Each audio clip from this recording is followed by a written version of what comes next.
Chapter number 7, इसमें कितनी exercise आ रही हैं? चैप्टर नंबर 7 के अंदर एक एक्सरसाइज, 2 एक्सरसाइज है कुल मिला के। कितनी एक्सरसाइज है? 2 एक्सरसाइज है। पहला डिस्टेंस फॉर्मूला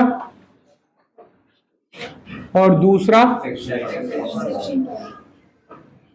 सेक्शन फॉर्मूला। एक चीज का ध्यान रखना, पहली एक्सरसाइज के अंदर जो डिस्टेंस फॉर्मूला यूज हो रखा है वो सिर्फ और सिर्फ कब यूज होगा? जब आपको कहीं या तो डिस्टेंस दे रखा होगा या डिस्टेंस निकालना होगा। जब डिस्टेंस के बारे में बात हो तो आपको लगाना है कौन सा? Distance formula. जब सिर्फ और सिर्फ कोऑर्डिनेट्स के बारे में बात हो, किसके बारे में? कोऑर्डिनेट्स के बारे में बात हो, तब आप कौन सा फॉर्मूला लगाएंगे? Section formula. क्योंकि सेक्शन फॉर्मूला से कहीं भी आप डिस्टेंस नहीं निकाल सकते हो। सेक्शन फॉर्मूला से किसी भी हाल में आप डिस्टेंस नहीं निकाल सकते हो। सेक्शन फॉर्मूला से क्या निकलेगा? सिर्फ और सिर्फ कोऑर्डिनेट्स निकलेंगे। उसका फॉर्मूला जो है वो कोऑर्डिनेट से ही, कोऑर्डिनेट का यूज करने के लिए बनाया गया है। डिस्टेंस फॉर्मूला से सिर्फ डिस्टेंस निकलेगा या डिस्टेंस के बेस पर क्वेश्चन होगा, उसके अलावा नहीं होगा। सो सबसे पहले डिस्टेंस फॉर्मूला के बारे में बात कर लेते हैं कि डिस्टेंस फॉर्मूला क्या है, कौन कौन से क्वेश्चन इसमें बन रहे हैं वो देख लेते हैं। सबसे पहले फॉर्मूला क्या है? याद करो, रटो, जो तुम्हारा दिल चाहे वो करो, उससे कोई दिक्कत नहीं। क्या है? Under root x2 minus x1 whole square plus y2 minus y1 whole square. यही तो है ना? अब इसको निकालने के लिए जब x2 माइनस x1 का whole square plus y2 minus y1 का होल स्क्वायर, तो पहले कोऑर्डिनेट तो देख लो कौन कौन से हैं। एक कोऑर्डिनेट a, एक कोऑर्डिनेट b, इसके कोऑर्डिनेट क्या होंगे? x1 y1, इसके x2 y2। इन दोनों पॉइंट्स के, किसी पॉइंट के कोऑर्डिनेट होते जो हैं, जो भी पॉइंट के कोऑर्डिनेट होते हैं वो क्या क्या होते हैं? यह तो एक x होगा और दूसरा y होगा, x एंड y। इसको क्या बोलते हैं हम? x का कोऑर्डिनेट, दूसरा नाम क्या है? 9th क्लास के 3rd चैप्टर में पढ़ा हुआ है, एब्सिसा है, एब्सिका, एब्सिसा जो भी है। और y के कोऑर्डिनेट को ऑर्डिनेट बोलते हैं। ठीक है, अगर हमसे कोई पूछे कि ये वैल्यू किसकी होती है, ये होती है x एक्सिस से डिस्टेंस। जिस पॉइंट का x एक्सिस, अगर ये ऐसे बना हुआ है, ये पॉइंट यहां रखा हुआ है, ये 3 लिखा हुआ है, तो मैं कहूंगा इसके पॉइंट में x की, और ये 4 लिखा हुआ है यहां पर मान लीजिए, तो यहां से x की दूरी कितनी है? 3 पे बन रहा है ना, तो इसका मतलब 3, और यहां से 4। बात खत्म। तो x की वैल्यू, यहां पर x के कोऑर्डिनेट क्या होंगे? 3, और y के कोऑर्डिनेट 4 होंगे। तो किसी भी पॉइंट की जो दूरी होती है उसको निकालने के लिए हम पॉइंट का कोऑर्डिनेट जो भी बना रहे हैं वो करते हैं। अब पॉइंट के कोऑर्डिनेट के बेस पर यहां पर डिस्टेंस फॉर्मूला लगेगा। अब जब यहां डिस्टेंस फॉर्मूला लगेगा x1 y1 x2 y2 वाला, तो इसकी वैल्यूज पुट करेंगे और आंसर आएगा जैसे कि पहला क्वेश्चन है। फर्स्ट क्वेश्चन का फर्स्ट पार्ट देखिए, एक्सरसाइज एनसीईआरटी के फर्स्ट क्वेश्चन का फर्स्ट पार्ट क्या है? 2 3 4 1, यही है। x1 y1 x2 y2 की वैल्यू क्या है? 2 3 4 और 1। वैल्यू पुट करें, ए बी की वैल्यू निकालेंगे। अंडर रूट में क्या है? x2 minus x1 whole square plus y2 minus y1 whole square. Value put करते हैं। x2 की वैल्यू कितनी है बेटा? 4 minus 2 whole square plus 1 minus 3 whole square. Answer क्या आएगा? 2 का स्क्वायर प्लस में माइनस 2 का स्क्वायर। कितना आ गया? 4 प्लस 4, अंडर रूट में 8। छोड़ सकता हूं क्या? नहीं। आंसर क्या आएगा? 2 अंडर रूट 2 यूनिट। ठीक है, ये आ गई इसकी लेंथ। ठीक है, ऐसे ही यूज होता है डिस्टेंस फॉर्मूला। जितने ज्यादा क्वेश्चन करोगे उतना तुम्हारे लिए बेटर होगा। नेक्स्ट, डिस्टेंस फॉर्मूला नहीं लिखा। कहाँ नहीं लिखा? आपने बोला इधर लिखते हैं, पेपर में मेरा बोल रहे हैं। ये लिख रहा है ना? Distance formula. अच्छा यार, वो तो यहाँ लिख दिया, तो अब इसमें क्या जरूरत होगी? मतलब मैं समझा। वो रीजन में लिखना होता है कभी कभी, वो रीजन अलग पैट। भाई साहब, मैंने तो यहाँ पूरा फॉर्मूला ही लिख दिया। अगर आप इसको यूज ना करके डायरेक्ट इसको पुट करते तो यहाँ पे रीजन में लिख देते डिस्टेंस फॉर्मूला। डिस्टेंस फॉर्मूला मैंने तो यहाँ डिस्टेंस फॉर्मूला ही लिख दिया डायरेक्ट ही कि ए बी की वैल्यू होती ये है। ठीक है, ए बी की लेंथ निकालने के लिए ये तरीका, इसको यूज करेंगे। नेक्स्ट है इस क्वेश्चन में देख लीजिए, एक थर्ड पार्ट हो रहा है इंपॉर्टेंट थोड़ा सा, है ना, ए बी वाला ज्यादा दिखता है क्वेश्चन में आने के लिए। एनसीईआरटी के जितने भी इंपॉर्टेंट क्वेश्चंस होंगे, अभी फिलहाल मैं फर्स्ट टर्म के लिए करा रहा हूं, और जो भी होगा मतलब जो टाइटल वगैरह डलेगा वो भी फर्स्ट टर्म के बेस पे डलेगा, बाकी क्वेश्चन सारे के सारे अलग अलग कराऊंगा बाद में, देखते हैं। अब इसमें क्या है, सेकंड थर्ड पार्ट में ए बी और माइनस ए माइनस बी, इसके कोऑर्डिनेट है ए बी और इसके कोऑर्डिनेट है माइनस ए और माइनस बी। वही फॉर्मूला, ए बी का फॉर्मूला क्या होगा, अंडर रूट में x2 minus x1 whole square plus y2 minus y1 whole square. Value put करो जरा, बताओ x2 की वैल्यू क्या है, minus A whole square plus y2 minus B, minus फॉर्मूले का और ये b होल स्क्वायर। फॉर्मूला कितना हो जाएगा, minus 2a whole square plus minus 2b whole square. बोलो जल्दी क्या होगा, 4a स्क्वायर, भाई माइनस का 2a स्क्वायर करोगे 4 आएगा और प्लस में 4b स्क्वायर। अब क्या करो जी, a square plus b square अलग, अंडर रूट में 4 अलग, ब्रैकेट के अंदर a square plus b square, एक ब्रैकेट। बेटा अंडर रूट मल्टीप्लाई में अलग अलग हो जाता है, 4 अलग, ठीक है, और ये मल्टीप्लाई में अंडर रूट में a square plus b square अलग, कॉमन निकाल सकते हैं। रूट 4 की वैल्यू क्या हो जाएगी, 2 under root a square plus b square. ठीक है, इस तरीके से भी क्वेश्चन को सॉल्व किया जा सकता है और ऐसा क्वेश्चन पूछा भी जाता है बार बार। नेक्स्ट देखो क्वेश्चन नंबर थर्ड, एक्सरसाइज 7.1 का क्वेश्चन नंबर थर्ड देख लीजिए, क्या है क्वेश्चन के अंदर बताओ जरा। Determine if the points 1 and 5, 2 and 3 and minus 2 and minus 7 are collinear. 1 5 2 3 minus 2 minus 11 are collinear और नॉट। अभी भैया कोलिनियर क्या है, एक लाइन पर तीनों पॉइंट्स लाई करते हो, 1 2 और ये 3। मैंने इसको नाम दिया ए, इसको नाम दिया बी, इसको नाम दिया सी। तो ये प्रूफ कैसे करूं कि ये पॉइंट कोलिनियर है या नहीं है,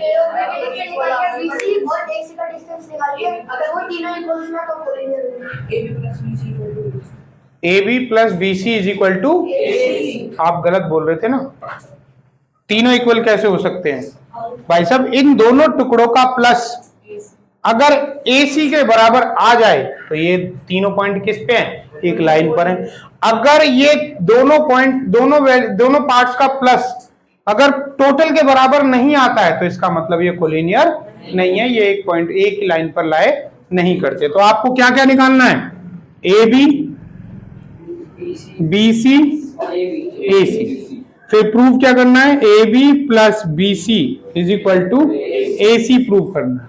अगर आ गया तो कोलिनियर है, अदरवाइज नहीं है। निकालो जी, ए बी की वैल्यू देखो, under root x2 minus x1 का whole square plus y2 minus y1 का होल स्क्वायर। वैल्यू पुट करेंगे, x2 की वैल्यू क्या है 2, बाई पॉइंट गलत मत रखना, 2 minus 1 whole square plus 3 minus 5 का whole square, 1 square plus minus 2 square, कितना हो जाएगा भाई 1 प्लस 4, अंडर रूट में कितना आ गया 5, क्या निकल गया ये आपका ए बी। ठीक है, इसके बाद निकालते हैं G B C. B C की वैल्यू क्या है, डायरेक्ट पुट कर रहा हूं भाई मैं अंडर रूट में बी कहाँ है, ये रहा, सी कहाँ है, ये रहा, minus two whole square plus minus 11 minus 3 whole square. Solve करने गए तो कितना आया, -4 का होल स्क्वायर प्लस -14 का होल स्क्वायर। -4 का होल स्क्वायर कितना हो गया, अरे प्लस में -14 का स्क्वायर, बोलो जल्दी बोलो, 196। टोटल प्लस किया कितना आ गया, 6 6 12, 2 हासिल गए, 1 9 1 10 2 12, 212 का 222 आ रहा होगा ना, नहीं यार 212 आएगा, 212 होगा। ठीक है, तो 212 आ गया अंडर रूट में, इसको भी यहीं छोड़ देते हैं। ए बी बी सी, अब क्या निकाले? ए सी निकालते हैं। अब क्या निकालते हैं? ए सी निकालते हैं जी। ए सी की वैल्यू देखो, वो तो डायरेक्ट आएगी, इसका और इसका लेंगे ना, सी वाले कोऑर्डिनेट आगे, तो मतलब अंडर रूट में -2 -1 का होल स्क्वायर प्लस -11 -5 का होल स्क्वायर, -2 -1 -3 का होल स्क्वायर प्लस -16 का होल स्क्वायर, -3 का स्क्वायर 9 प्लस 16 का स्क्वायर 250, पक्का सही है ना? अच्छा जी, दोनों को प्लस करो, कितना आ गया? अरे 265, कितना आ गया? अंडर रूट में 265, ये तो 265 आ गया। आया नहीं आया? आया नहीं आया? कहीं भी A B plus B C is equal to A C आ रहा है भाई? √5 प्लस √212 वैसे ही सॉल्व नहीं होते दोनों। दोनों सॉल्व करके 265 कैसे निकाल दोगे? वो भी अंडर रूट में, इसलिए इसका मतलब ये इसके इक्वल नहीं है, इसका मतलब कि ये तीनों पॉइंट कोलिनियर नहीं। बात खत्म। क्वेश्चन नंबर 4, ये भी इंपॉर्टेंट क्वेश्चन है। क्वेश्चन नंबर 4,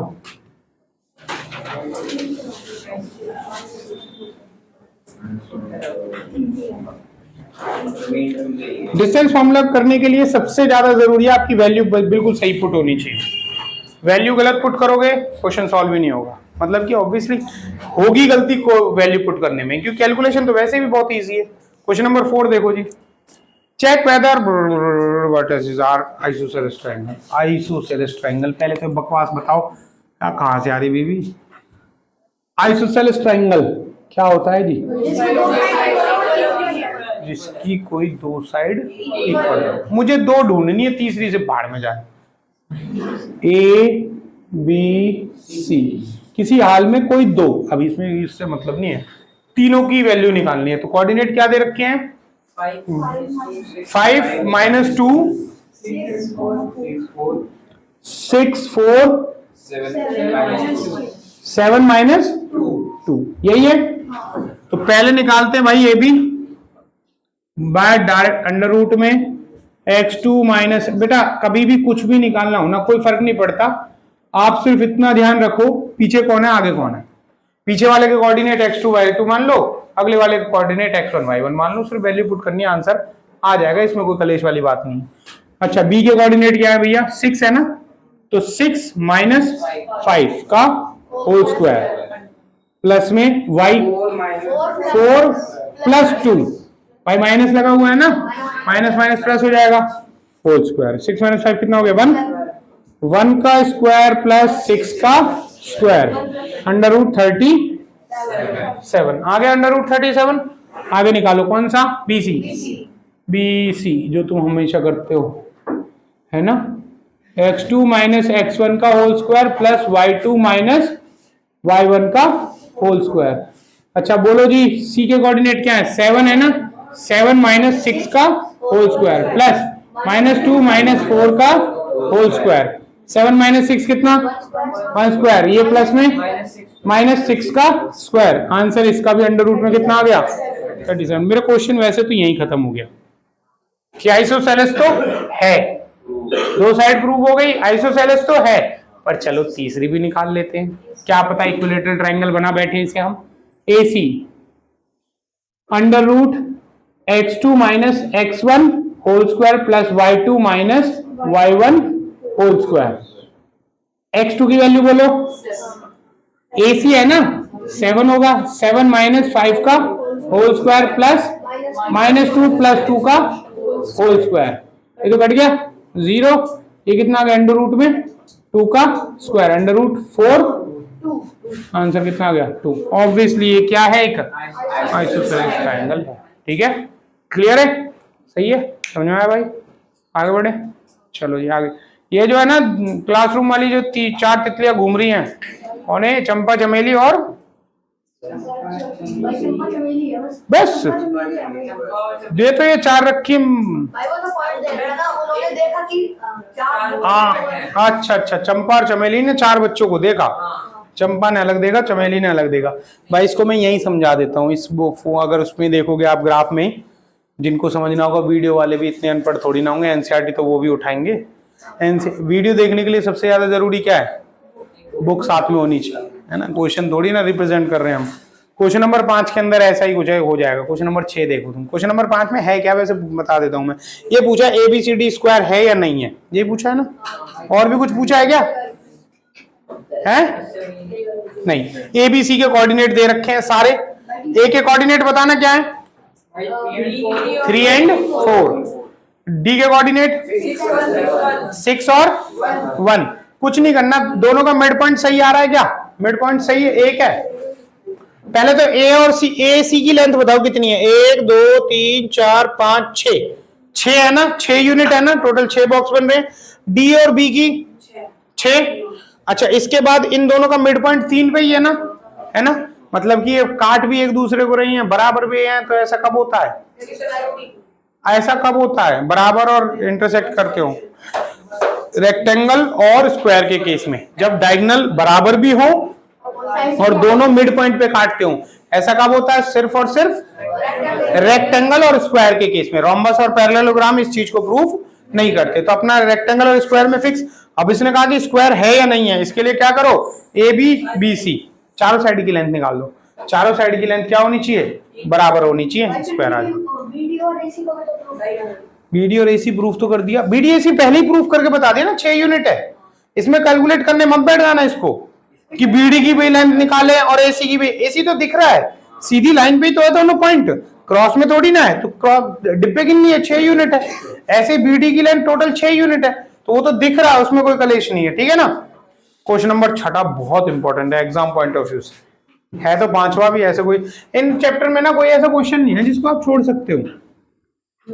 और एक और चीज, आज मैंने बस क्लास रख ही ली। और इस पता दुख किस बात का हो रहा है कि जो मैंने परसों क्लास कैंसिल करी है ना, उस क्लास में एक नया बच्चा आना था और मैंने क्लास कैंसिल कर दी थी।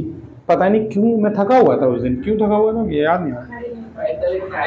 अरे पूरे दिन AC लगवाया था, पूरे दिन AC लगवाया था खड़े हो गए। मैं उस दिन रेस्ट मोड में था, मैंने कहा चलो आज रेस्ट करते हैं। और उसी दिन वो रात को 8 बजे वो बच्चा आया, उसने आके कहा सर क्लास, मैंने कहा नहीं है कल आ जाना। मैं थका हुआ था इसलिए कैंसिल आया ही नहीं हूँ।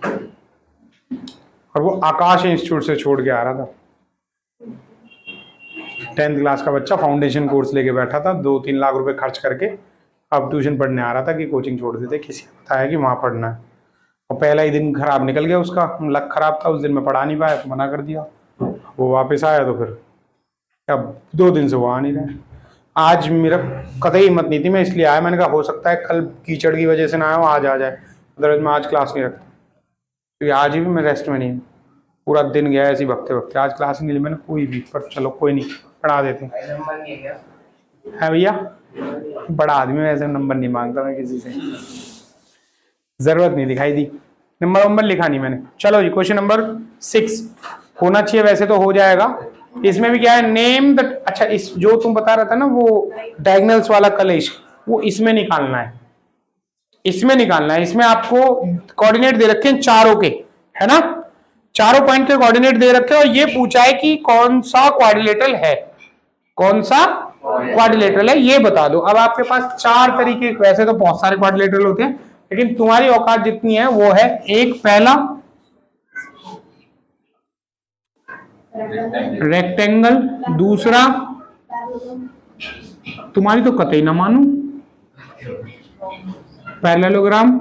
अब ये मत सोचना शॉर्ट फॉर्म है, आती नहीं मेरे को स्पेलिंग, भूल गया मैं। है भैया अनपढ़ है साले। जो मैथ पढ़ेगा उसे पता होगा इसको पैरेललोग्राम बोलते हैं शॉर्ट फॉर्म में। हाँ, कौन पैरेललोग्राम की पूरी स्पेलिंग लिखे, मैं तो भूल भी गया हूँ। सच बता रहा हूँ, बहुत दिन हो गए, कभी लिखी नहीं है इसलिए याद ही नहीं है। रेक्टेंगल की प्रॉपर्टीज देखो, तुम क्या बता सकते हो डिस्टेंस फॉर्मूला से ज्यादा क्या कर सकते हो, चारों साइड की लेंथ। अब चारों साइड की लेंथ तो रेक्टेंगल की कहती है क्या, अपोजिट साइड्स आर इक्वल। अच्छा चलो ये तो मान लिया जी, अपोजिट साइड्स आर इक्वल मान लिया, इतना बना लेंगे जी इसको। पर इससे क्या काम चलने वाला, अपोजिट साइड्स तो इक्वल इसकी भी होती है, पैरेललोग्राम की भी है, नहीं है? तो दोनों में फर्क किस चीज का है? डायगोनल्स का। तो जब भी कभी आप कोऑर्डिनेट, जो भी पॉइंट के कोऑर्डिनेट्स हैं उनको रखो, तो आपको क्या क्या निकालना है?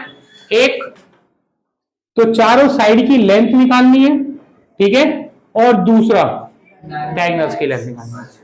तब कंफर्म होगा कि ये कौन सा क्वाड्रिलेटरल है। अगर चारों साइड बराबर है तो दो कंडीशन फंस जाएंगी, या तो स्क्वायर है या रोम्बस। और अगर डायगोनल्स इक्वल है तो वो क्या हो जाएगा?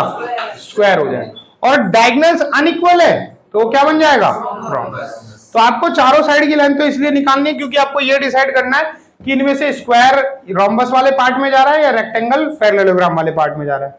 फिर उसके बाद डायगोनल्स की लेंथ इसलिए निकालनी कि इनमें से कौन सा है, ठीक है, लगना डिस्टेंस फॉर्मूला है। इसके बाद क्वेश्चन नंबर 7 जो कि इंपॉर्टेंट है, उसे देख लो भैया। इंपॉर्टेंट मतलब एग्जाम में मैं इस चीज को लिख के दे सकता हूं, बोर्ड का, तुम्हारे स्कूल टीचर के टेस्ट की बात नहीं कर रहा हूं। बोर्ड में 7वें 8वें 9वें 10वें में से कोई एक क्वेश्चन जरूर आएगा, ठीक है। 7 8 9 10 चारों क्वेश्चन में से कोई एक क्वेश्चन बोर्ड में पेपर में आएगा, फिक्स है। चारों कर लो, 2 नंबर 3 नंबर, 4 का तो नहीं बना पाएंगे इसको।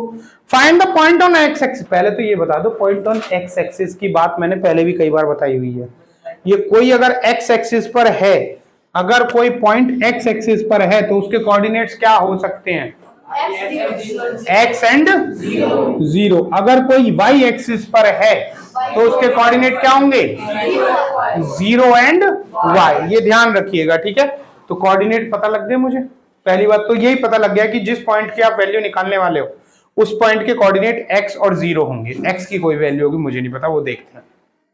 Find the point on x axis which is equidistance from 2 -5 -2 and 9। ये जो पॉइंट है ना, इसके कोऑर्डिनेट बताने जो कि इक्विडिस्टेंस पर है। किस किस से?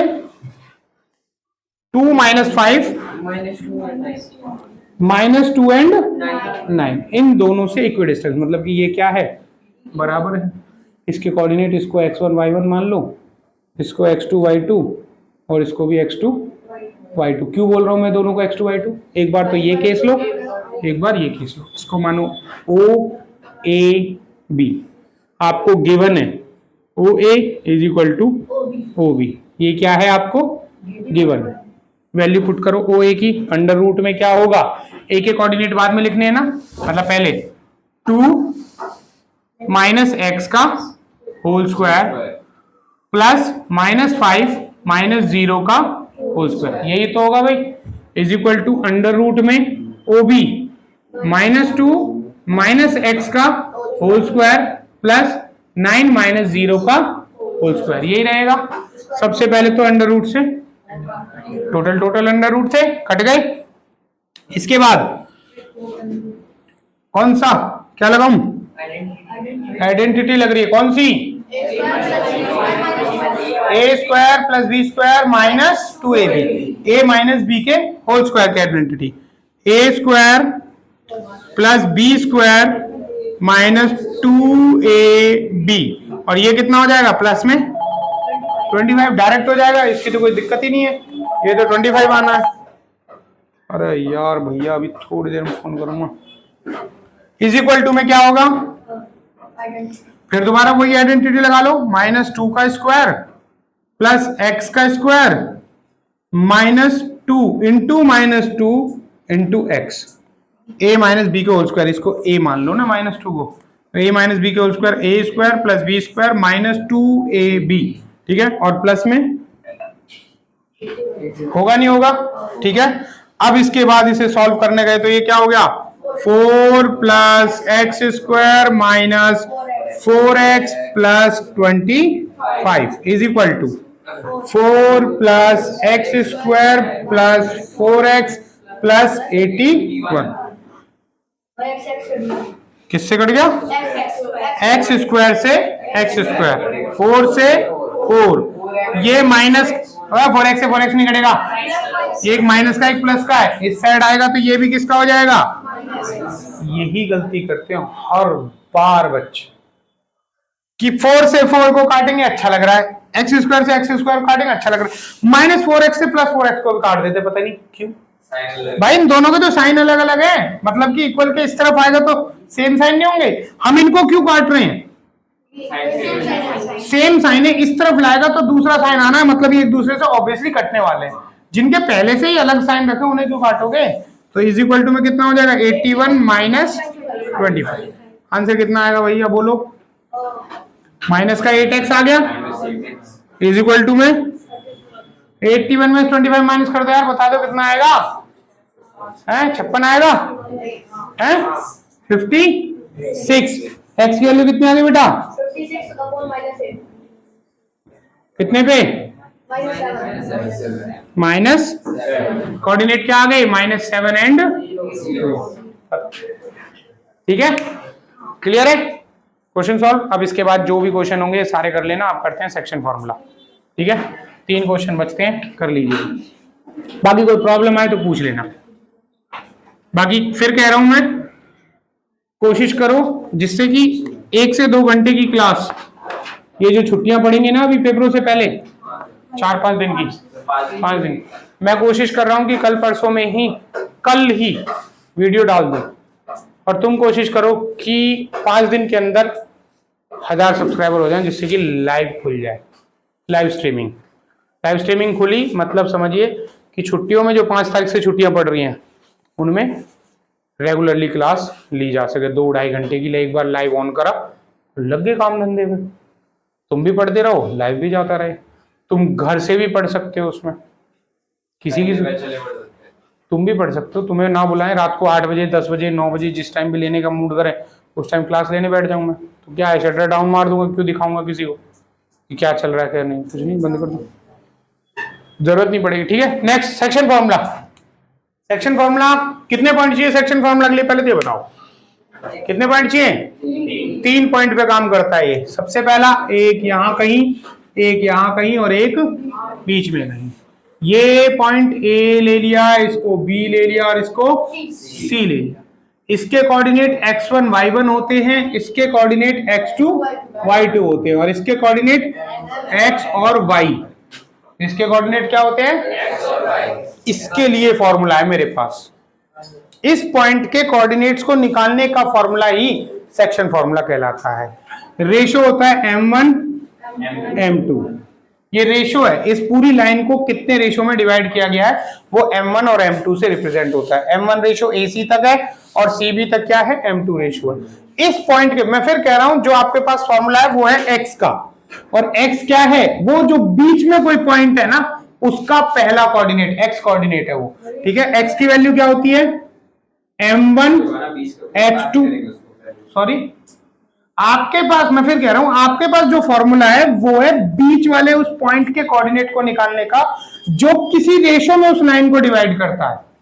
अब उससे निकालो, किसी को भी इस बात से कोई मतलब नहीं है। हो सकता है किसी क्वेश्चन में ये गिवन हो, ये निकालना पड़ जाए, ये गिवन और ये गिवन है, तो इसको भी निकाल सकते हो आप सिर्फ वैल्यूज पुट करके। डायरेक्ट वैल्यूज पुट करनी है, फालतू तो कोई कलेश नहीं रखना। मेरे पास x का फॉर्मूला क्या होता है? m1 into x2 plus m2 into x1 upon m1 plus m2। ध्यान देना, m1 into x2 plus m2 into x1 plus upon में m1 प्लस m2। ये किसके कोऑर्डिनेट है? जब y की बात आएगी तो m1 into y2 plus m2 into y1 upon m1 plus m2। Direct coordinate value put करेंगे, आंसर आ जाएगा। ठीक है, क्वेश्चन सॉल्व करते हैं पहले इससे।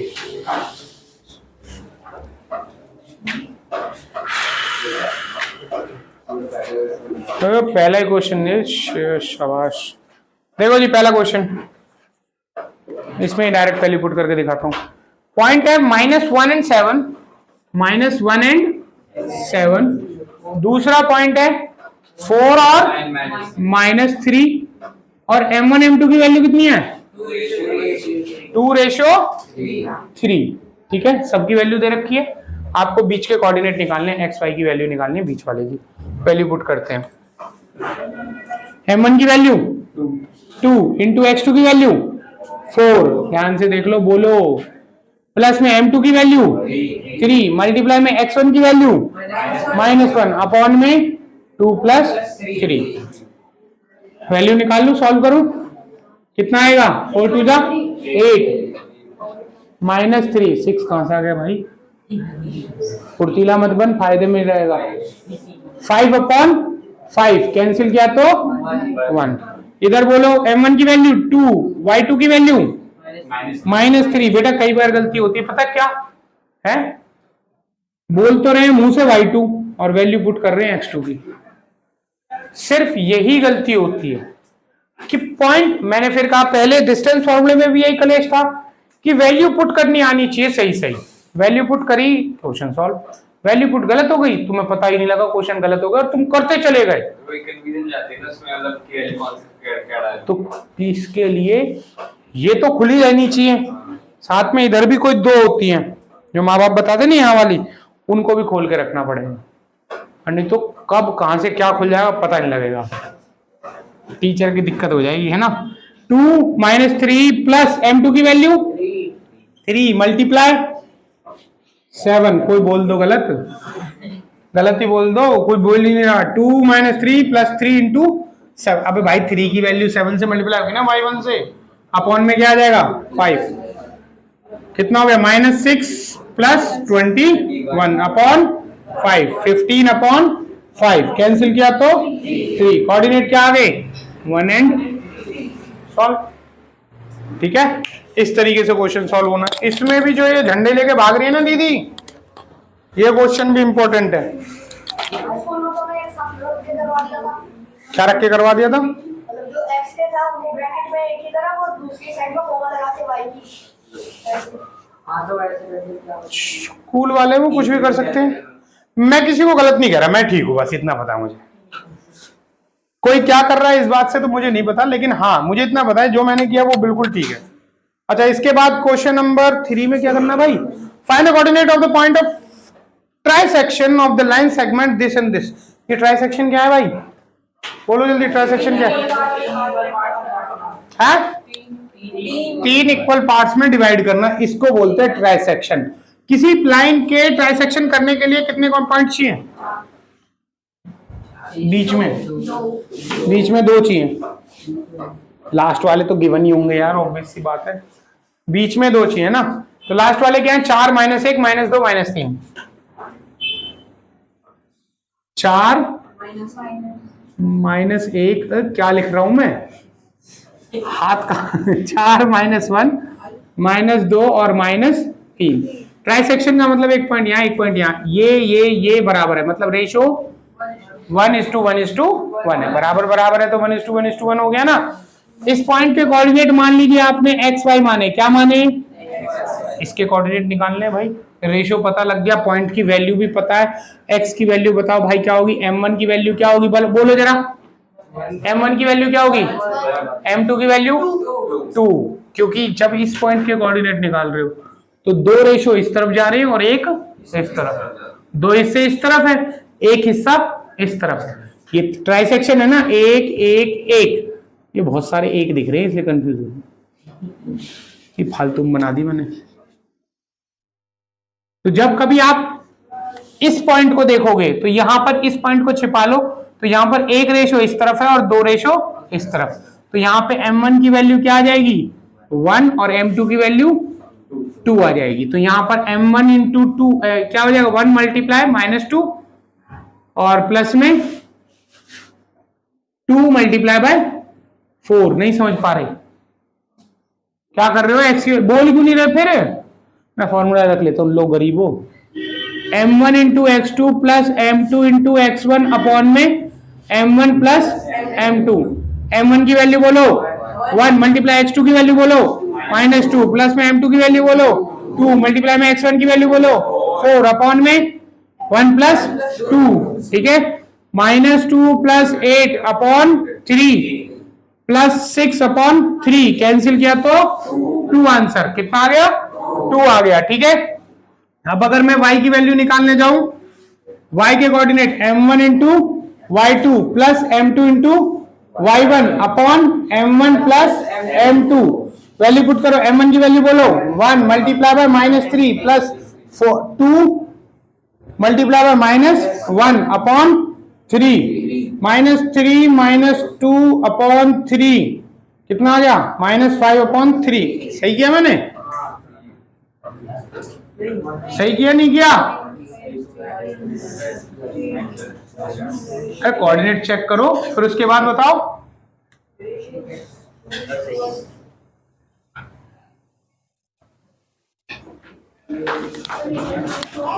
सर 10 मिनट बाद वीडियो क्लासेस चल रही है साथ, ठीक है जी 10 मिनट।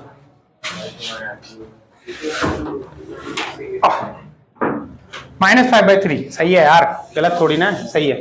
ठीक है, अब इसके बाद ये किसके कोऑर्डिनेट निकले? इसके क्या है 2 और -5/3। ठीक है, इतना निकल गया। इसके बाद आओ इस वाले कोऑर्डिनेट में। अब इसको क्या मानो? XY। क्या मानो इसे? XY। कुछ भी चेंज नहीं हुआ, सिर्फ एक चीज को छोड़कर, रेशियो चेंज हो गया। M1 की वैल्यू क्या आ गई? 2 और M2 की वैल्यू क्या आ गई? बस सिर्फ रेशियो चेंज हुआ, और कुछ चेंज हुआ क्या? हेलो भाई यार क्लास चल रही है भाई, फोन कर दें। ठीक है, डायरेक्ट वैल्यू पुट करो, आंसर आ जाएगा। इन्हें एडिट करने के चक्कर में पूरी वीडियो देखनी पड़ेगी अब।